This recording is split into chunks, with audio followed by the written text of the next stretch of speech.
In this video, we are going to show you how to convert Emergent AI app into an APK file. So this is going to be quite simple. It all boils down again to your prompt. Now, to do this, of course, you need to have a mobile app that you've created with Emergent, right? So we have a prompt here. So this is very simple. So all you do, step one, create a prompt for a mobile app because we want an APK file, right? Generally, that's what we want. And make that prompt at the end. We don't need to read all the prompt. Just create a very simple, very simplistic prompt for Emergent to create a simple mobile app. The most important part is the final output. So as you can see here, final output requirement: once the code is written and verified, trigger a cloud build process to generate a production ready APK file.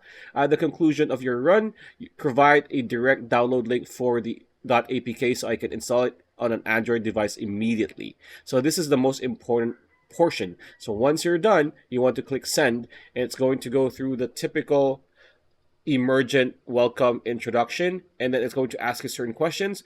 But if you have an option to skip, we're going to skip. If not, we're just going to say choose the first option for each question. All right, that's interesting. As you can see here, it hasn't really asked any questions yet. It already went to, I'm going to build a full functional bare bones habit tracker mobile app with Google authentication, local storage, and general APK. So that is very interesting. So now it's going to start the structure. All right, so we are now done, and as you can see here, we have everything, right? Core features implemented. There we go. UI UX, data storage, backend, front end, live demo and build if you want to try it out. APK generation ready. So to actually download your stuff, this is going to be here, right? So run this. So again, you can download it by doing this, right? So after that, you will be good to go. Pretty much it. That's the video. I hope you liked it. Like, comment, share, subscribe, ring that bell icon. I'll see you on the next video.